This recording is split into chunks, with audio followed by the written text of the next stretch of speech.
Hi hello నమస్తే అందరికీ.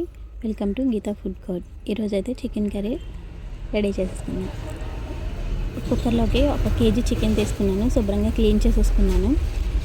ఇందులో అయితే మనం ఇప్పుడు కొంచెం అల్లం వెల్లుల్లి పేస్ట్ వేసుకొని తగిన వాటర్ వేసుకొని ఒక 7-8 విజిల్లు వచ్చే వరకు బాగా కుక్ చేసుకుందాం. ఇలా కుక్ చేసుకోవడం వల్ల చికెన్ టేస్టీగా ఉంటుంది.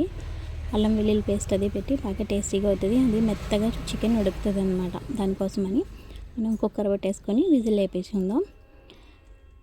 ఈ లోపల కుక్కర్లో ఆయిల్ వేసుకొని ఉల్లిపాయ ముక్కలు, పచ్చిమిరపకాయ ముక్కలు వేసి బాగా ఫ్రై చేసుకుందాం.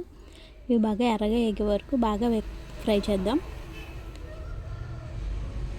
ఈ లోపల ఒక లైక్ చేయండి. కొంచెం సాల్ట్ వేసుకుందాం. సాల్ట్ వేసుకొని ముందుగా ఉడకబెట్టుకున్న చికెన్ని దాంట్లోకి ట్రాన్స్ఫర్ చేసేసుకుందాం.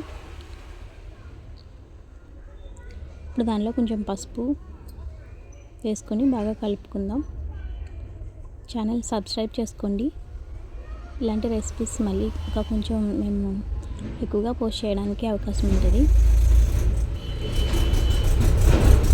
బాగా కలిపేసుకున్న తర్వాత కొంచెం మసాలా కూడా వేసేసుకొని బాగా కలుపుకుందాము.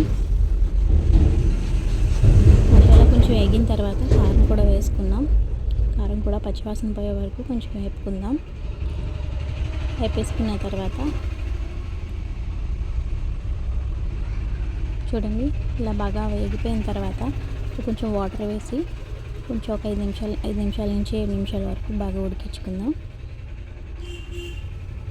చూడండి, మన కర్రీ అయితే రెడీ అయిపోయింది. ఇప్పుడు బౌల్లోకి ట్రాన్స్ఫర్ చేసుకుని సర్వ్ చేసుకుంటే చికెన్ కర్రీ రెడీ అయిపోయింది. Please thank you for watching.